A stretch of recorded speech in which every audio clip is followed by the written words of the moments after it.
The gun was cold against Adana's temple. She could feel it, the metal pressed into her skin like ice burning through flesh. Her breath came in short, desperate gasps, and in that moment, standing in the dim shadows of an underground parking garage, she realized something terrifying. This wasn't supposed to happen to girls like her. She was a marketing coordinator. She paid her taxes. She called her mother every Sunday.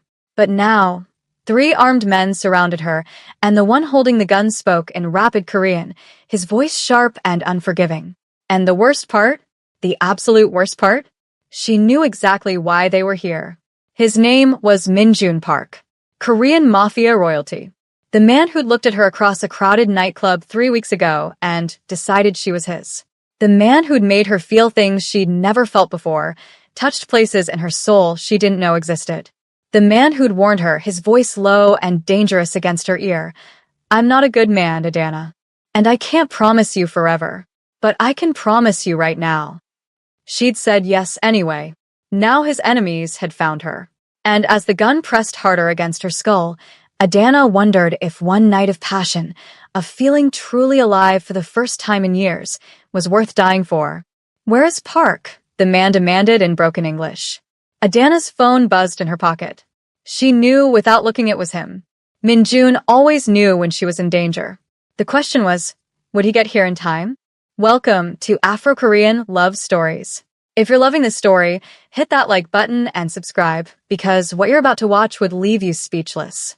Tell me in the comments which city you're watching from. I'd really love to know. Now, let's dive into it.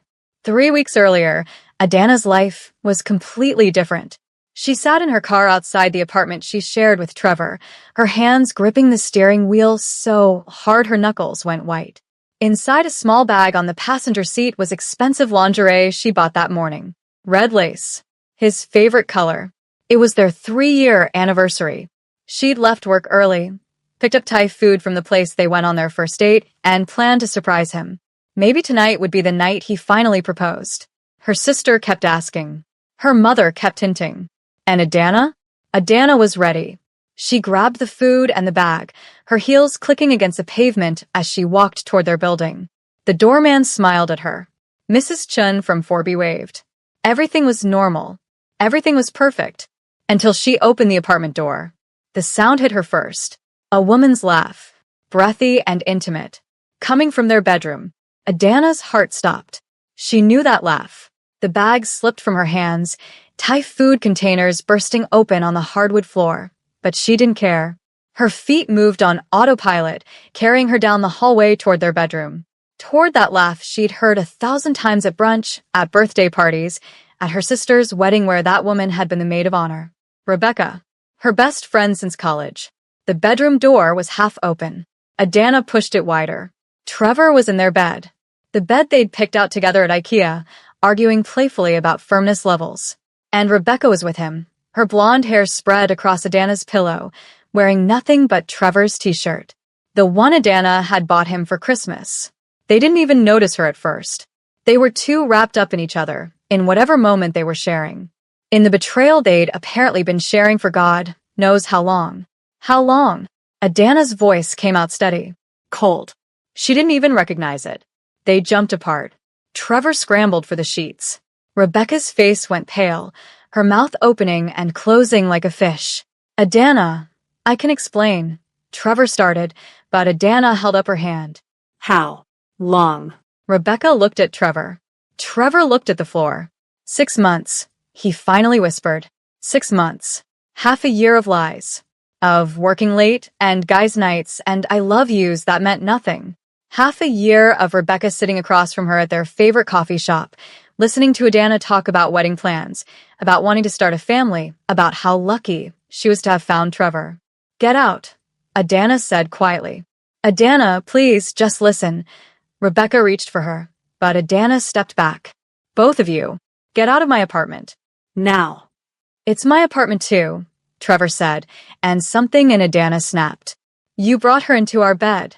The scream tore from her throat, raw and primal.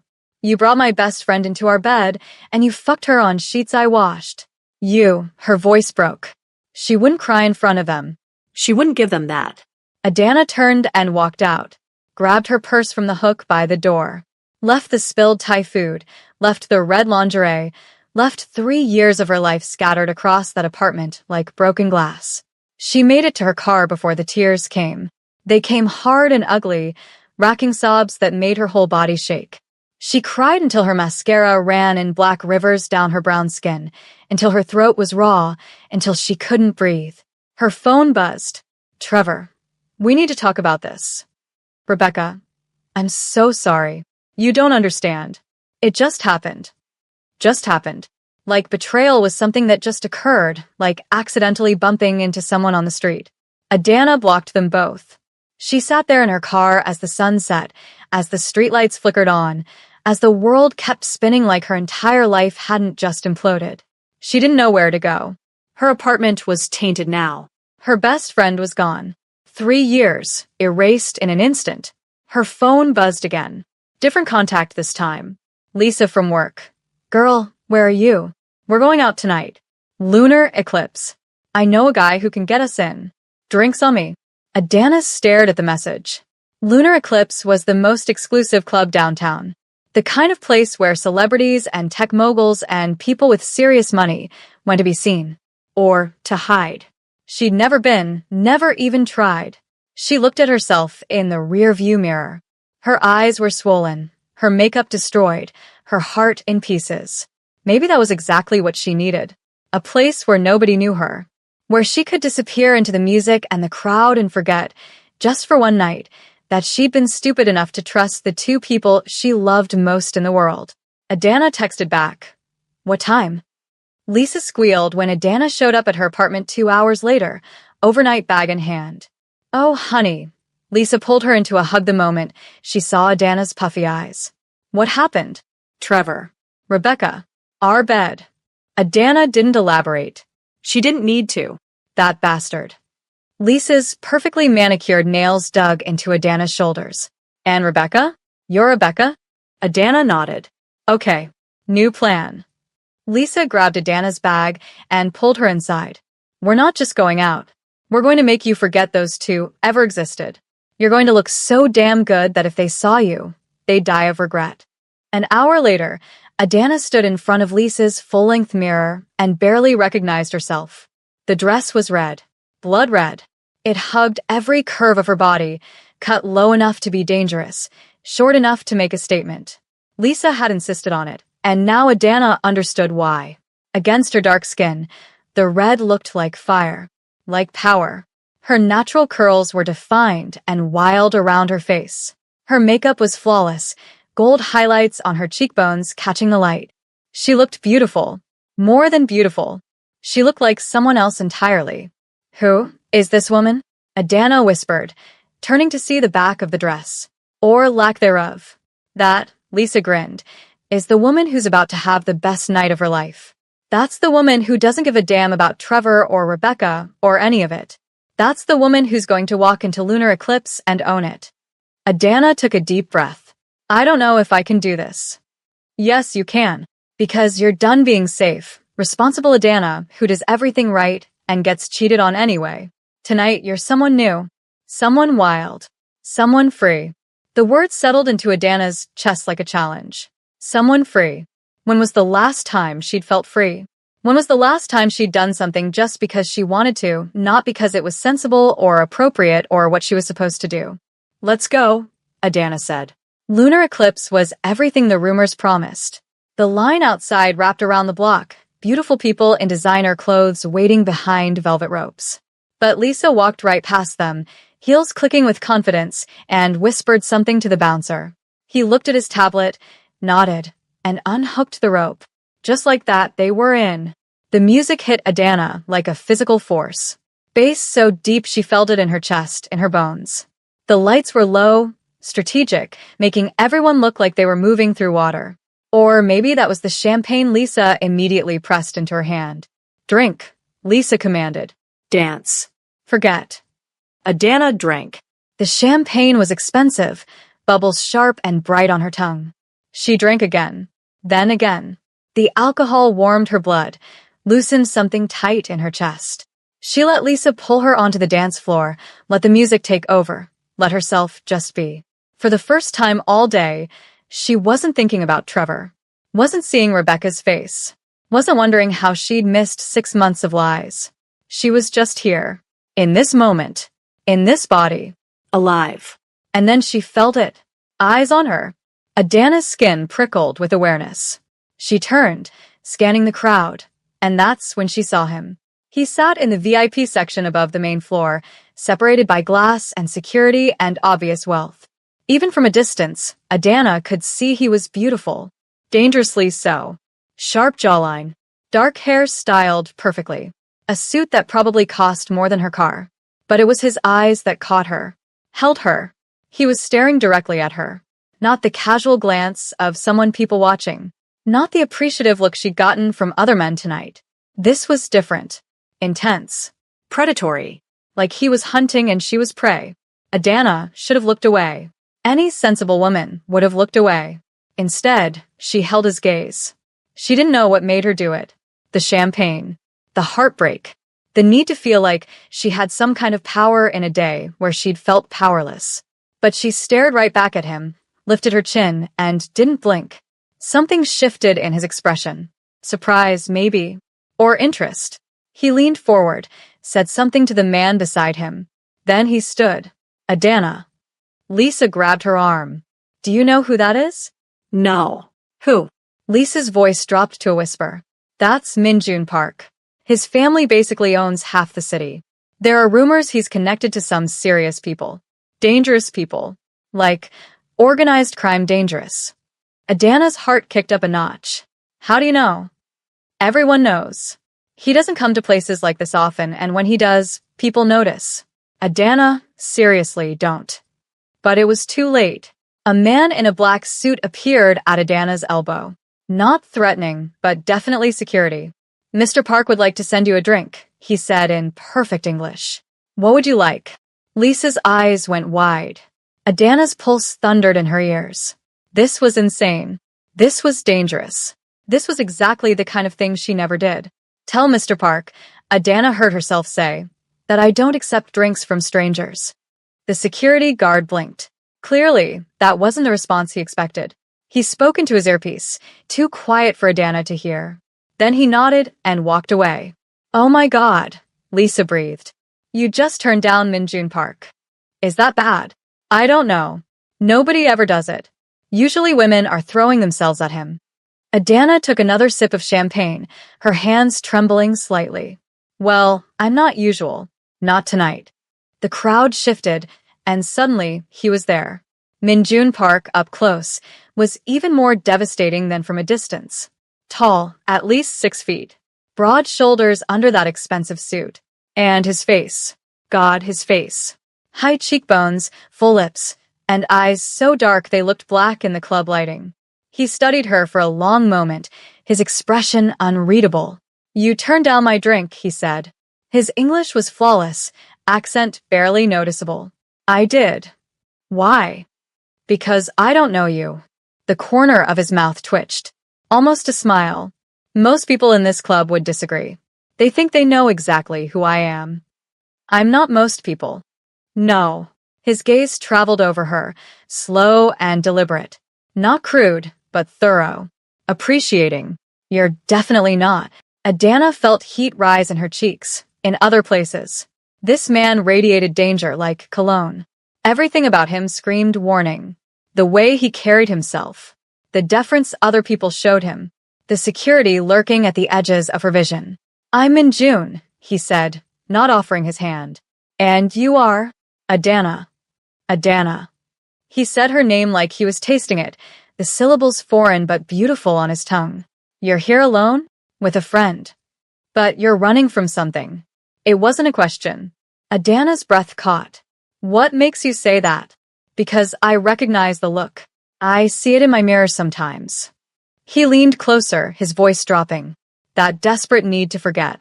To feel something other than whatever's tearing you apart inside. The accuracy of his words hit Adana like a slap. How could this stranger see so clearly what she was feeling?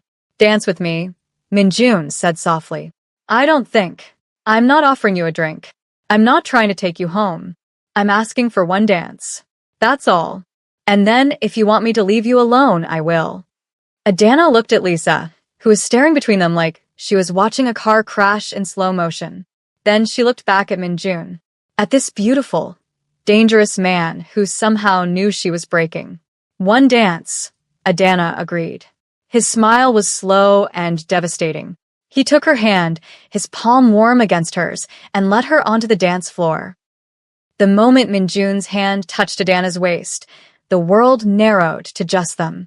The music pulsed around them, bodies moving in the dimmed lights, but Adana couldn't focus on anything except the heat of his palm through the thin fabric of her dress. The way he moved with her, confident and smooth, like they'd done this 1,000 times before. You're tense, he murmured, his lips close to her ear. You're a stranger who everyone seems afraid of. I think I'm allowed to be tense. He laughed, low and genuine. Fair point. What would make you less tense? Honesty. All right. He pulled back slightly to look at her, his dark eyes serious. I saw you the moment you walked in. You were laughing with your friend, but your eyes were sad. And I thought, there's a woman who's pretending to be fine, but is actually breaking into pieces. Adana's chest tightened. That's not. It's okay, he interrupted gently. I'm breaking too. Just in a different way. The vulnerability in his voice caught her off guard.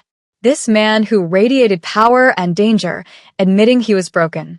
What are you running from? Adana asked. Minjun was quiet for a moment, his hand tightening slightly on her waist. Expectations. Legacy. A future I never chose but can't escape. He tilted his head. And you. Betrayal. Trust that was never real.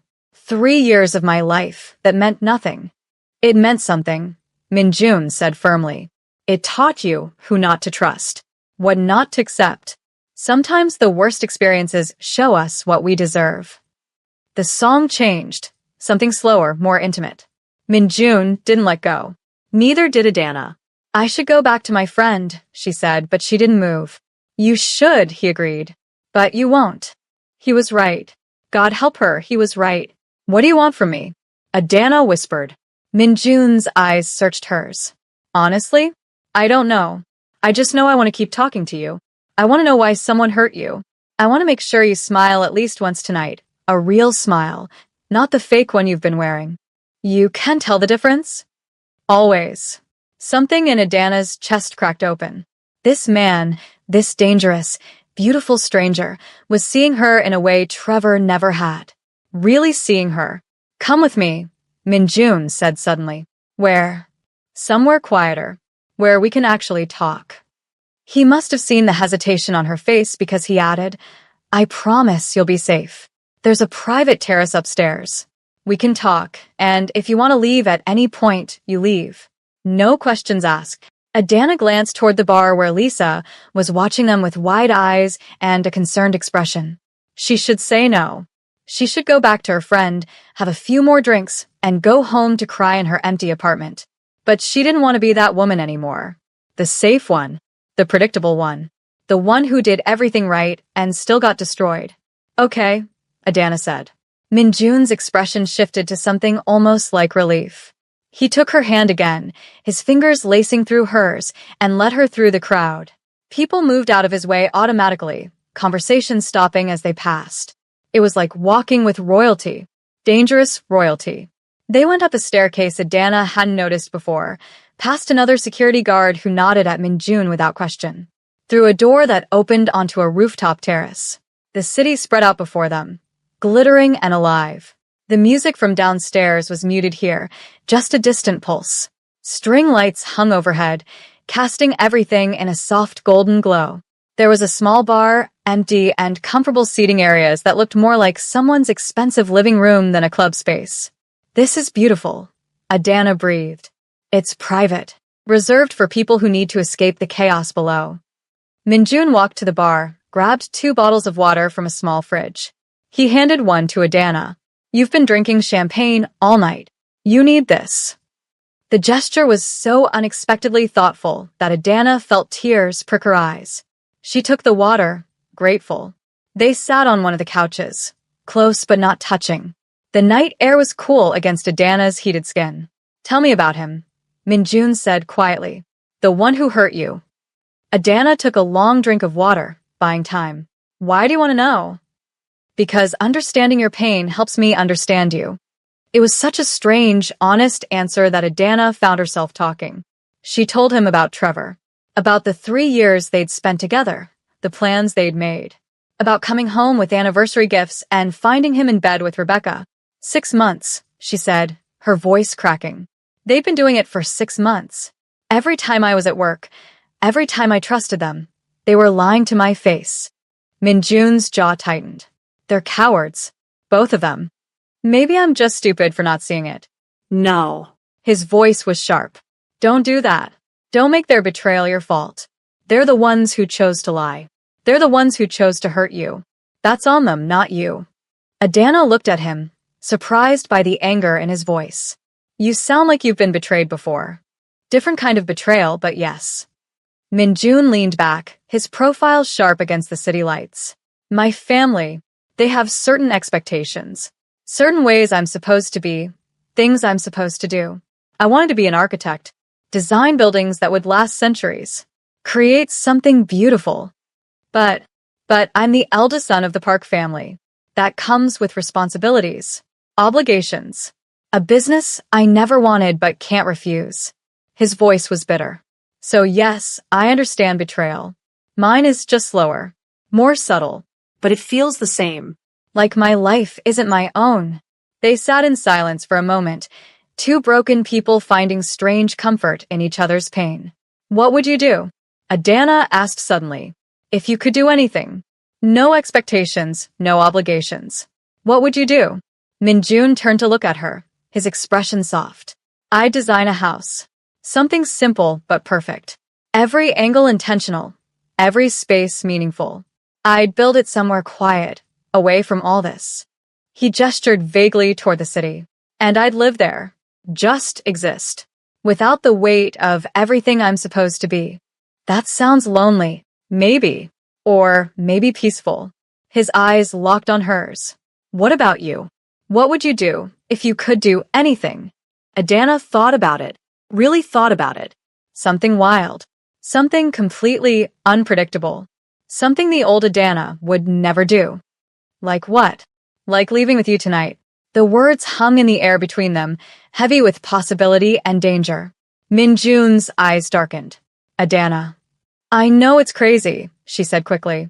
I know I don't know you. I know this is probably the worst idea I've ever had. But I'm so tired of being safe. So tired of doing the right thing and getting hurt anyway. Just for tonight, I want to feel alive.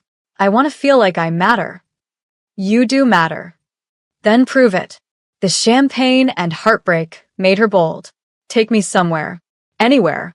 Show me what it's like to stop thinking and just feel. Minjun studied her face for a long moment.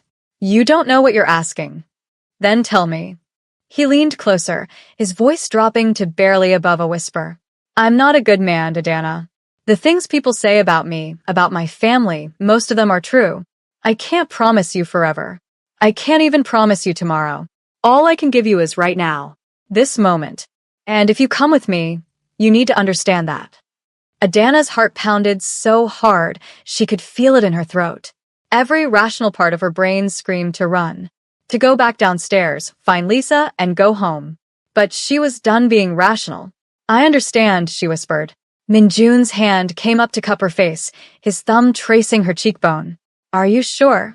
No. But I'm doing it anyway. His smile was beautiful and terrible. Then let's go. Minjun's penthouse was nothing like Adana expected. She'd imagined cold luxury, marble and chrome, sterile and impersonal. Instead, the space was warm. Floor-to-ceiling windows overlooked the city, but the furniture was comfortable, lived in. There were books on shelves, actual books with worn spines. Art on the walls that looked chosen for meaning, not price tags. This is your home? Adana asked, turning slowly to take it all in. One of them. Minjun moved to the kitchen, an open space that flowed into the living area. Are you hungry? Thirsty? I'm nervous, Adana admitted. He stopped, turned to face her. We don't have to do anything. You can sleep in the guest room. I can sleep on the couch. Or I can call my driver to take you home right now. Whatever you want. The sincerity in his voice steadied something inside her. What do you want? Minjun walked toward her slowly, deliberately, giving her time to move away if she wanted. She didn't. I want to kiss you, he said when he was close enough that she could feel the heat radiating from his body. I've wanted since I saw you on that dance floor, looking like fire and fury and everything beautiful in this world. But I need you to want it too. Adana's breath hitched. I came here with you, didn't I? Say it anyway. I need to hear you say it. Kiss me, Adana whispered. Minjun's hand slid into her hair, tilting her face up to his. You're sure? Stop asking and just. He kissed her. It wasn't gentle. It was desperate and hungry, like he was drowning and she was air. His other hand gripped her waist, pulling her flesh against him, and Adana melted into it. Into him. She'd kissed Trevor hundreds of times. Comfortable kisses. Familiar kisses. This was nothing like that. This was fire and want, and the feeling of being completely consumed. Minjun kissed her like she was the only thing in the world that mattered, like he'd been waiting his entire life for this moment. When they finally broke apart, both breathing hard, Minjun rested his forehead against hers. Stay with me tonight, he murmured. Let me make you forget everything that hurt you. Let me show you how you should have been treated all along. Yes, Adana breathed. He kissed her again, softer this time, then took her hand and led her down a hallway to his bedroom. The room was dark, intimate, dominated by a massive bed. Minjun turned on a single lamp, casting everything in warm amber light. Look at me, he said softly. Adana met his eyes. If at any point you want to stop, you say so. No explanations needed. No hurt feelings. You're in control here. Always. Understand. Something in Adana's chest cracked wide open. Trevor had never asked, never checked, never made sure she felt safe. I understand, she whispered. What happened next was a blur of sensation and emotion. Minjun's hands were reverent, his touch worshipful.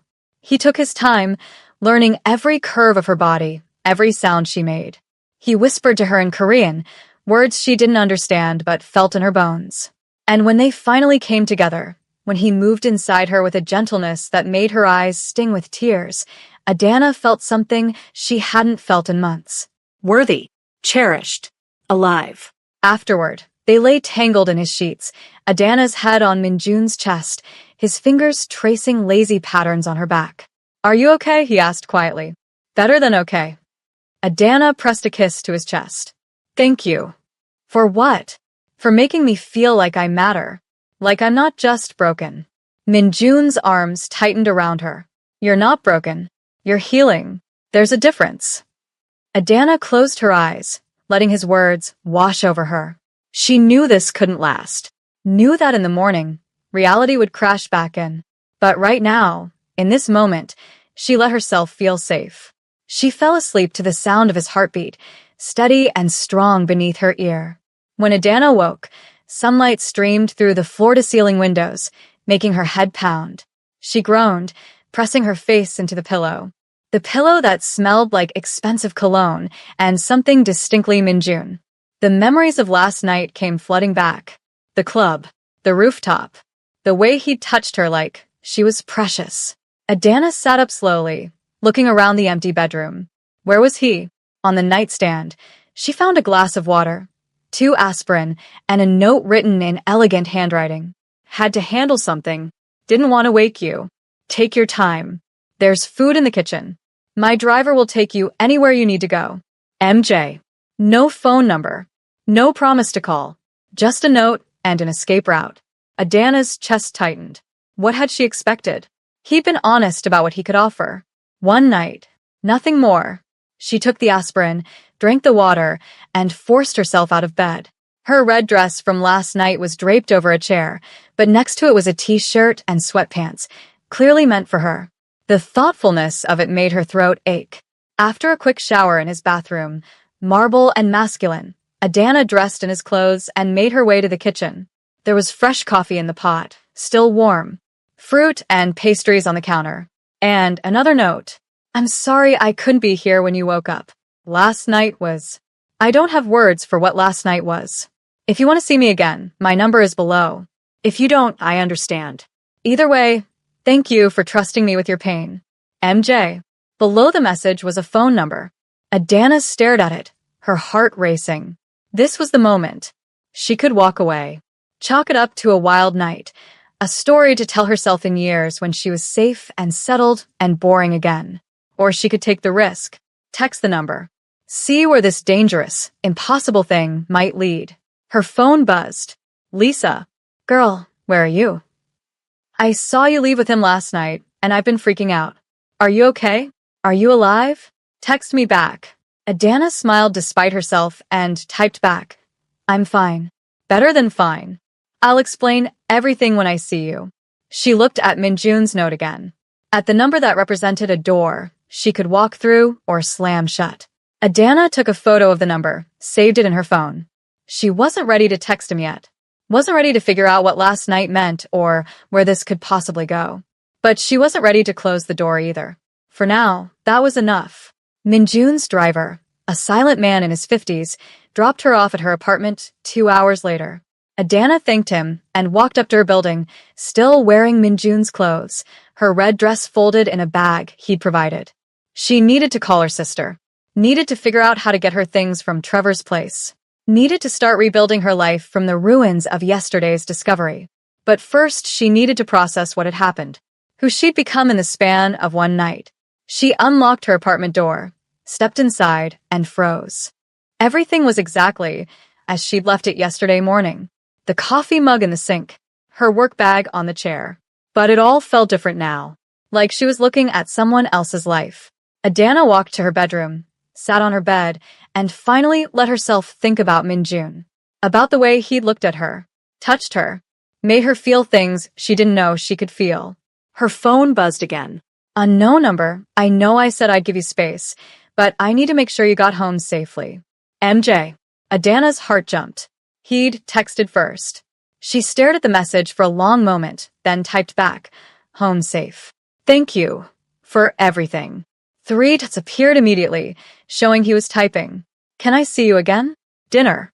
Just talking. Nothing more unless you want it. Adana bit her lip. This was dangerous. He'd said so himself. His world was dangerous. But God, she wanted to see him again. When? Tonight. Tomorrow. Whenever you want. Tomorrow, Adana typed. 7? I'll pick you up. Send me your address. Adana sent it, then immediately wondered if she was making a huge mistake. See you tomorrow, Adana. And for what it's worth, last night meant something to me too. She read the message 3 times, her chest warm, before setting her phone down. One date. That's all this was. One date to see if last night was real or just a beautiful dream born from heartbreak and champagne. What could possibly go wrong? 2 weeks later, Adana would remember that question and laugh bitterly. Because everything was about to go wrong. Drop a heart emoji in the comments if you're rooting for Adana and Minjun. And tell me, would you have left the club with him? The next 2 weeks were the best of Adana's life. Minjun picked her up for dinner that first night in a sleek black car, dressed in dark jeans and a simple button-down that somehow made him look even more devastating than the suit. He brought her a single rose, deep red, and the gesture was so unexpectedly sweet that Adana felt her walls crumble a little more. You look beautiful, he said, his eyes warm as they traced over her deep purple dress. You clean up pretty well yourself. He smiled. I wasn't sure you'd actually agree to see me again. I wasn't sure either, Adana admitted. But I couldn't stop thinking about you. Good. He opened the car door for her. Because I haven't stopped thinking about you either. Dinner was at an exclusive restaurant Adana had only read about in magazines. They had a private table on the terrace, away from curious eyes, where they could talk without interruption. And they talked. For hours. Minjun asked about her work, her family, her dreams. He listened like every word mattered, like she was the most fascinating person he'd ever met. He told her about growing up at his family, the pressure, the expectations that had shaped every moment of his life. I've never been free, he said quietly, his fingers playing with hers across the table. Every decision, every move, it's all calculated, all planned. Until you. What do you mean? You're the first thing I've chosen just for myself. Not because it makes sense. Not because it benefits the family. Just because I want you. Adana's breath caught. Minjun. I know it's fast, he interrupted. I know this is crazy. But I need you to know that whatever this is between us, it's real for me. You're real for me. She squeezed his hand. It's real for me too. They saw each other almost every day after that. Sometimes for dinner, sometimes just for coffee between her work meetings. Minjun would text her good morning and good night, checking in throughout the day. He sent her flowers at her office. Showed up with her favorite pastries when she mentioned she'd skipped breakfast. But there were signs. Small things Adana noticed but chose to ignore. The way his phone would ring, and his entire demeanor would change. How he'd step away to take calls, his voice dropping to rapid Korean she couldn't understand. The men who were always nearby, not quite bodyguards but definitely watching, protecting. The way people looked at him in public. Fear and respect in equal measure. Who was that? Adana asked one evening after a particularly tense phone call had interrupted their movie night at his place. Business. Minjun said, his jaw tight. What kind of business? He looked at her for a long moment. The kind you're better off not knowing about. Minjun. Please. His voice was strained. Just trust me. The less you know, the safer you are. And because she was falling for him, because his touch made her forget every rational thought, Adana let it go. Lisa wasn't as understanding. Girl, I need to talk to you. Lisa said when they met for coffee 2 weeks after that first night. About him. I know what you're going to say. Do you? Because I don't think you do. Lisa leaned forward, her voice low. I did some digging. Adana, the Park family isn't just wealthy. They're connected. Like, seriously connected. There are rumors about money laundering, illegal operations, violence. And Minjun is at the center of it all. Adana's stomach churned. Those are just rumors. Are they? Have you asked him directly what he does? He said it's business. That's not an answer. Lisa grabbed her hand.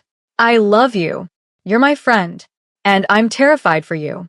This man, no matter how charming he is, no matter how he makes you feel, he's dangerous. His world is dangerous. I know that, Adana said quietly. Then why are you still seeing him? Because he makes me feel alive, Lisa. For the first time in years, I feel like I matter. Like I'm not just going through the motions of a life I'm supposed to want, but never chose. She pulled her hand back. I know it's risky. I know it might end badly. But right now, he's mine, and I'm not ready to give that up. Lisa sighed, defeat clear on her face. Just promise me you'll be careful. And if anything feels wrong, anything at all, you'll get out. I promise. But Adana's world was about to shatter in ways she couldn't imagine. It happened on a Thursday evening. Adana was leaving work late, her heels clicking against the concrete of the parking garage. She was texting Minjun, smiling at his message about picking her up for a late dinner when she noticed her car. The driver's side window was smashed. Adana's heart jumped into her throat. She approached slowly, pulling out her phone to call the police when she saw it. Written across her windshield in red spray paint, stay away from park or die. The phone slipped from her hand, clattering to the ground. No, she whispered. No, no, no. Her car door was open. Adana peered inside with trembling hands. The seats were slashed, stuffing pulled out. Her registration, insurance papers, everything scattered and destroyed. But it was what sat on the driver's seat that made her blood run cold. A single bullet. And a note. This is your only warning. Leave him or next time we won't miss. Adana stumbled backward, her vision swimming.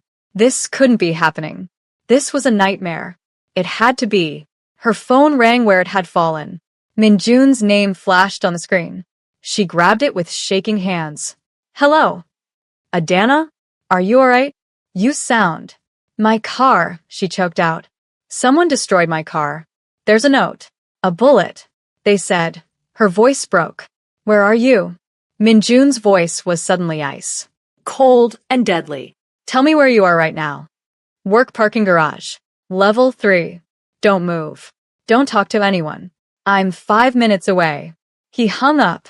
Adana stood there in the harsh fluorescent lighting, staring at her destroyed car, at the threat painted across her windshield, and realized with horrible clarity what Lisa had been warning her about. This was Minjun's world. Violence and threats and danger. And now, because she'd fallen for him, because she'd let herself believe she could have something beautiful, she was a target. The sound of screeching tires echoed through the garage. 3 black SUVs pulled up, surrounding her. Men in suits poured out, weapons visible, securing the area with military precision. Then Minjun was there, pulling her into his arms, his hands running over her like he was checking for injuries. "Are you hurt? Did they touch you?" "No, I'm fine. I just found it like this." "Hyunwoo," Minjun barked in Korean to one of his men. "Get footage from every camera in this building. I want to know who did this. I want names, addresses, everything." "Minjun, what's happening?" Adana pulled back to look at him. Who did this? "Why?" His jaw was tight, eyes blazing with fury. "My uncle." "Your uncle?" "There's a war happening in my family. A power struggle. I'm trying to legitimize our business, move away from the old ways. My uncle wants to restore them." He cupped her face with both hands. "They're using you to get to me, to distract me, to hurt me." "Oh my God. You're not safe here. You need to come with me. Now." "Come with you where?" "Somewhere secure. Somewhere they can't reach you." He was already guiding her toward one of the SUVs. "I have a place outside the city. Guarded. Safe. Until I handle this." "Handle this?" "Minjun, this is insane." Adana's voice rose with panic. "There's a bullet in my car. They threatened to kill me, and they won't get the chance." His voice was steel. "I won't let anyone hurt you. Ever. But I need you to trust me. Please, Adana. Trust me." She looked at his face, at the desperate fear in his eyes. This man who commanded respect and fear from everyone around him was terrified. For her. "Okay," Adana whispered. "Okay." They drove in silence, Adana's mind racing. She watched the city disappear behind them, replaced by suburbs, then countryside. They drove for over an hour before turning onto a private road that led to massive gates. The gates opened automatically, revealing an estate that looked more like a fortress. High walls, security cameras everywhere, armed guards patrolling. "This is where you're going to stay," Minjun said as they pulled up to a sprawling mansion. "You'll be safe here. My most trusted men will watch over you." "For how long?" "I don't know." His voice was heavy. "Until I end this. Until my uncle understands he can't threaten what's mine." "What's mine?" The possessiveness in his voice should have scared her. Maybe it would have before. But now, seeing the lengths he was willing to go to protect her, Adana felt something else entirely. She felt claimed, protected, chosen. "Don't leave me here alone," she said softly. "Please." "I know you have things to handle, but don't leave me alone." Minjun pulled her close, pressing his lips to her forehead. "I'm not going anywhere tonight. Tomorrow I have to meet with my father with the family. Figure out our next move. But tonight I'm yours." He led her inside the mansion. It was beautiful, traditional Korean architecture blended with modern luxury. But Adana barely noticed. All she could think about was the threat spray-painted across her windshield, the bullet on her seat, the fact that falling in love with Minjun Park might actually get her killed. That night, they didn't make love. They just held each other, Minjun's arms wrapped around her like he could shield her from the world through sheer will alone. "I'm sorry," he whispered into her hair. "I'm so sorry I brought this into your life." "I chose this," Adana said. "I chose you. You didn't know what you were choosing. Maybe not. But I'm still here." Minjun's arms tightened. "I won't let them hurt you. Whatever it takes. Whatever I have to do. You're safe. I promise." But promises, Adana was learning, were fragile things in Minjun's world. And the war had only just begun. This story is far from over, and things are about to get even more intense. If you want to see what happens next, make sure you're subscribed and hit that notification bell. Comment below, Team Minjun or Team Run. Let me know in the comments. Part 2 is coming soon, and trust me, you don't want to miss it.